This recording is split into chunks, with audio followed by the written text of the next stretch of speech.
সামনে ইলেকশন আসতেছে, ইলেকশন তাহলে কেমন ইলেকশন হবে? ইলেকশন এটা হলো লাউ কদুর ইলেকশন। লাউ হলো বিএনপি, কদু হলো জামাত। তারা 4 দলীয় জোটে লাউ কদু একসাথেই ছিল, জোলে অম্বল ছিল।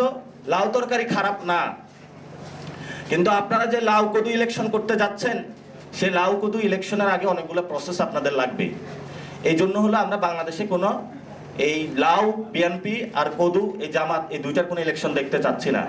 এটা হলো নিজেদের মধ্যে একটা আন্ডারস্ট্যান্ডিং করে একই জোটে ছিল, এখন এসে একটু ভং ধরেছে যে আমরা বিরোধী, তোমরা সরকারে। এই ধরনের জিনিসগুলো বাংলাদেশের সামনে আরো বেশি স্পষ্টত হবে। আর একটি দল তো তাদের হলো এক পা দিয়ে রেখেছে ইন্ডিয়ার মধ্যে, আরেকটি দল দিয়ে রেখেছে এক পা পাকিস্তানের মধ্যে। এই জন্য ছাত্রদের মধ্যে বা বাংলাদেশের জনগণের মধ্যে নতুন করে স্লোগান তৈরি করতে হয়, যেটা হলো অনেক দলেই আপনাদের সামনে স্লোগানগুলো নিয়ে এসেছে। আমরা দিল্লিও চাই না, আমরা পিন্ডিও চাই না, আমরা আসলে ঢাকাকে চাই। আসিফ নজরুলের বড় দায়বদ্ধতা রয়েছে, বিচার এবং সংস্কার। তার কোর্টে গিয়েছে, এখন দেখি আসিফ নজরুল কত বড় কোর্টে বল খেলে। উনি তো প্রধান উপদেষ্টা হতে চেয়েছিলেন, এখন দেখি উনি আসলে বাংলাদেশের মানুষের কতটুকু প্রয়োজনটা উনি পূরণ করে দিতে পারেন।